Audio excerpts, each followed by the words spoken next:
চলুন খুবই সহজে লিচুর একটা ড্রিঙ্ক বানিয়ে ফেলি। আব্বু প্রতিবার এসি পরিবহনে লিচু পাঠায়।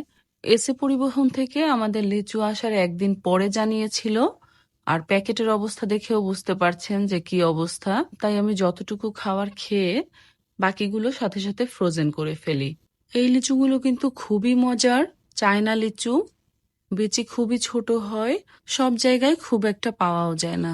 লিচু থেকে বিচি আলাদা করে নিয়েছি, একটা ব্লেন্ডারের জগে আমি দিয়ে দিয়েছি একটা ডাবের পানি, 1 চামচেরও কম দিয়ে দিয়েছি বিটরুট, তারপরে দিয়ে দিব 1 কাপ পরিমাণে লিচু। একটা ডাবে যে শ্বাস হয়েছিল হালকা, সেই শ্বাসটাও কিন্তু আমি এর মধ্যে দিয়ে দিয়েছি। তারপরে খুব ভালোভাবে ব্লেন্ড করে নিব। ব্লেন্ড করা হয়ে গেছে, এখন আমি একটা গ্লাসে ঢেলে নিব। এখানে কিন্তু আমি কোনো চিনি দেইনি, আপনারা খেয়াল করেছেন। এই লিচুগুলো অনেক মিষ্টি হয়, তাই আমি আসলে চিনি দেইনি।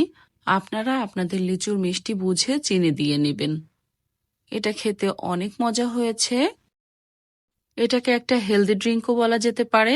আর বিটরুট দেওয়ার কারণে এটা কিন্তু দেখতেও খুবই সুন্দর হয়েছে। লিচুর সিজন থাকতে থাকতে আপনারাও বানিয়ে দেখতে পারেন। আশা করি আপনাদেরও ভালো লাগবে।